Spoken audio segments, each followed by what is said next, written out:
అన్న మాతృ మూవీ చూశాను అన్న. మూవీ మాత్రం వేరే లెవెల్ అన్న. అసలు నిజంగా ఇంత ఎంజాయ్ చేస్తాను అనుకో. సినిమా చూసినాక చాలా చాలా బాగుంది, చాలా హ్యాపీగా కూడా ఉంది. చాలా రోజుల తర్వాత ఒక మంచి సినిమా చూసిన శ్రీరామ్ అన్న. ఇదేగా తీసినప్పుడు యాక్టింగ్ అయితే మామూలు అల్టిమేటెడ్ గా ఉంది.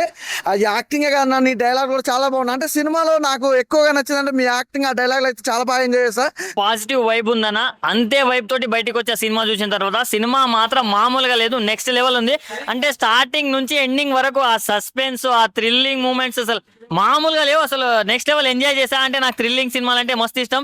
సో చాలా బాగా అనిపించింది. అండ్ మెయిన్లీ డైరెక్టర్ గారు అసలు మామూలుగా హ్యాండిల్ చేయలేదు నా సినిమా మాత్రం. మీరు అనుకున్న స్టోరీని ప్రాపర్ గా ఎగ్జిక్యూట్ చేశారు అండ్ అది మాకు బాగా కనెక్ట్ అయింది కూడా. అండ్ శ్రీరామ్ గారి యాక్టింగ్ అన్న ఇచ్చి పడేసినాం అని చెప్పుకోవచ్చు. మీ పర్ఫార్మెన్స్ మాత్రం నెక్స్ట్ లెవెల్ అనిపించింది. మీ స్క్రీన్ ప్రెజెన్స్ కావచ్చు, ప్రతి ఒక్కటి బాగా అనిపించింది. అండ్ హీరోయిన్స్ నందిని రాయ్ కానీ ప్రతి ఒక్కరు.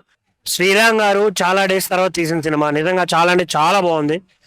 థియేటర్ లో ఒక్కొక్క సీన్ కి, ఆ సస్పెన్స్ కి, ఆ వేరియేషన్స్ కి వేరే లెవెల్ అనిపిస్తుంది. అసలు ట్విస్ట్లు ఉన్నాయి సినిమాలో, కుమ్మేసాయి. అసలు డైరెక్టర్ చాలా అంటే చాలా బాగా రాశారు, చాలా బాగా నెరేట్ చేశారు సినిమాని. త్రూ అవుట్ చాలా బాగా ఎంజాయ్ చేస్తాం. హీరోయిన్ ఉంది భయ్య, వేరే లెవెల్ యాక్టింగ్, అసలు చాలా అంటే చాలా బాగా అనిపిస్తుంది.